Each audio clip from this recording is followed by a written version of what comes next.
We've cleaned the vomit off the audience. And also, happy Thanksgiving, Max. Didn't get a chance to wish you one. Happy Thanksgiving. Happy Thanksgiving to you. Happy Thanksgiving, Max. What did you do there? I said happy Thanksgiving. I wanted a real moment to creep in. I was letting it seep. Don't let a real moment creep into TV. Right. You got big plans? You're just gonna... Dinner. Dinner with the family. Yeah. Yeah, I'm driving up to Boston. Yep. Dinner with them, come back, big show tomorrow. That's right. We got a lot of stuff going. And this is a cool time of year, actually. Especially a great time of year if you're a moviegoer. It's Thanksgiving, and Hollywood is rolling out some of their biggest films of the year. This is when all the blockbusters start to come out. Christmas season. Yeah, so with so many films to choose from, though, it's hard to know which ones are really worth seeing. So I thought we'd help out our viewers once again with our regular feature, Conan and Andy on the Aisle.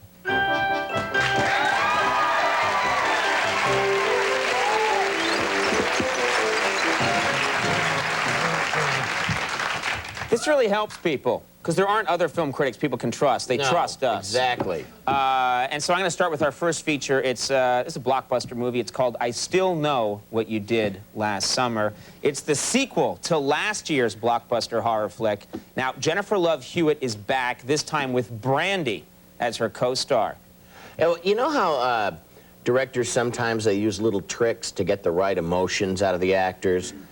They did that here. It was so obvious, and it completely detracted from the movie. You know what I'm talking about? Yeah, exactly. Yeah. Like in the karaoke scene. Exactly. Right. They had this karaoke scene when the director tried to coax a really good performance out of Jennifer Love Hewitt. Now, he wanted a look of real horror, and he got it, but the way he got it took me right out of the movie. It ruined it. Take a look. But now you're back from outer space. I will. I just walked in to find you here with that sad look upon your face. I should have changed that stupid lock. I should have made you leave the key. If I'd have known for just 1 second you'd be back to bother me. Oh, now go. Everyone's a damn singer. Just turn around now, 'cause you're not welcome anymore. Don't know the lyrics. Hold on.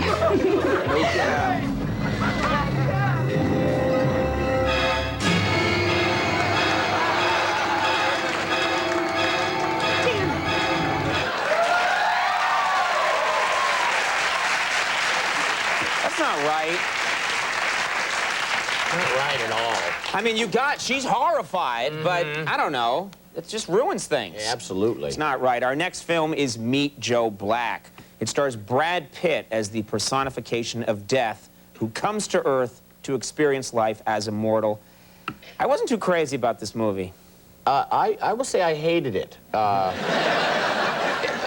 Boring, 3 hours of torture. 3 hours. Endless. 3 hours, and it didn't have to be 3 hours long. There's a lot of fat in these scenes, like the one where Anthony Hopkins introduces Brad Pitt to his family. I tell you, you could have taken a scissors to some of that scene. Trust me. Take a look. Daddy, does your friend have a name? A name? Something he goes by? Oh, yeah, excuse me. This is, Daddy, come on, a name. I'm sorry, it's gone right out of my head. I'm sorry, this is...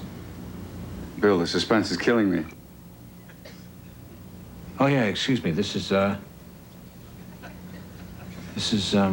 come on, a name. A name? Something he goes by? What do you mean? Like Smith or Jones or... Does your friend have a name? A name?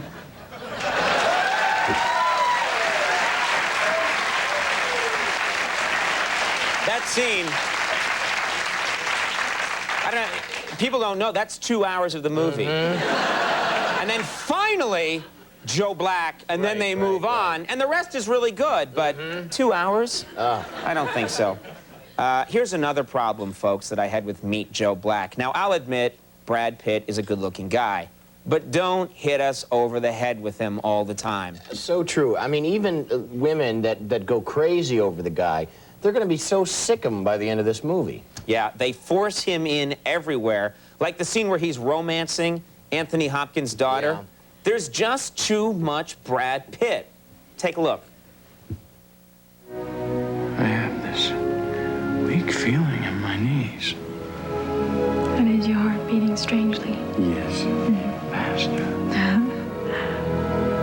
The taste of your lips and the touch of your tongue, that was wonderful.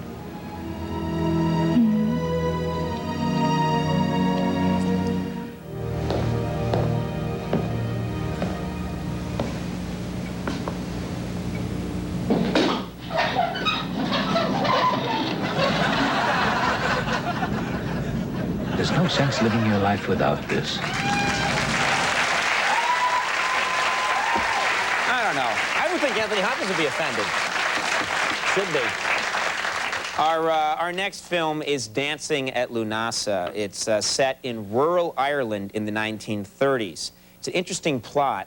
Meryl Streep is one of 5 sisters leading harsh, lonely lives. Their only joy is dancing, but their beloved radio has been broken for a long, long time. Well, until this guy comes and he fixes it, and then they can dance again. They start dancing. Yeah, and apparently, that's really the plot of the movie. We're not making that up. Yeah. That's the real part. Anyway, apparently, these women will dance to anything, which actually leads to a weird, and I thought, disturbing scene. Take a look. Where's Jerry? He's trying to fix the aerial. That bloody set was never any good.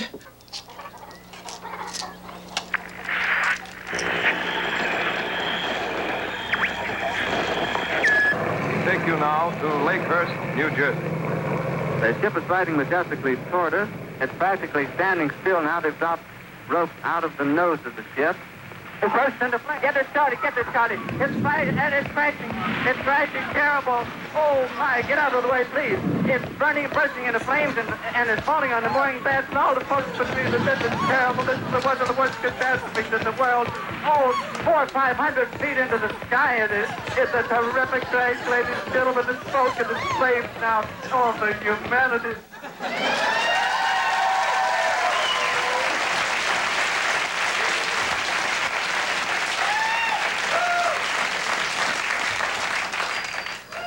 At least they know how to have a good time, but really. Creepy. Yeah. Our next feature is The Siege. Apparently, New York City is being threatened by terrorists, and it's up to Denzel Washington and Bruce Willis to stop them. Now, I like twists and turns as much as the next guy, but in this film, some of the plot devices seemed a little forced. Yeah, I mean, I know they wanted to throw the audience a curve, but, I mean, this was a curve. It just went too far. That bus scene. Exactly. Yeah. Terrorists have taken over a crowded city bus, and Denzel Washington is negotiating with them. Things seem to be going pretty well, but then we discover what's going on a nearby rooftop, and this whole thing just isn't believable. Here, see for yourself. What I propose is that you let these people go, and I'll take their place. This way you don't have to worry about pizza deliveries or people running back and forth to the bathroom, anything like that. Look, Billy, all those people are trapped on a bus. I hope they don't get hurt. And I guarantee you that the police department, FBI, everybody, they'll disappear. I'll go get your food, Billy. And be careful, don't jump off the roof. I'm gonna take your silence to mean that you're considering my offer. No, Billy, no!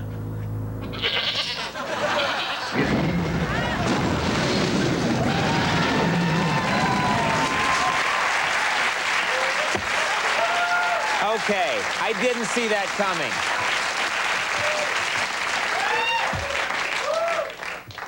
It's kind of unbelievable. Yeah, I know. I mean, you know, sure, you see plenty of goats strapped with dynamite, but not on a rooftop in Exactly, a city. no. That's a country thing. Exactly. Thank you. Our last film is the all-time classic, The Wizard of Oz. Now, it's back on the big screen with new stereo sound and a digitally remastered print. And even after 60 years, it's still amazing to look at. Yeah, I hadn't seen it in years, and The acting is incredible, the special effects, the music, it truly is timeless. Well, in most ways. What? Yeah, that's right. In one way, you can definitely tell that it's 1939 when the movie was made. Oh, I know what you mean. Yeah, it's the famous Munchkin scene. In this scene, everybody's happy, but if you look closely, you can see foreshadowing of things that are going to happen in the world in the coming years. And looking at it now, all these years later, it's kind of weird. Yeah. Take a look. The wind began to switch, the house to pitch, and suddenly the hinges started to unhitch. Just then, the witch, to satisfy an itch, went flying on her broomstick, thumbing for a hitch. And oh, what happened then was rich. The house began to pitch, and the kitchen took a switch. It landed on the wicked witch in the middle of a ditch. Witch, was not a healthy speech, to wish it for the wicked witch. The house began to pitch.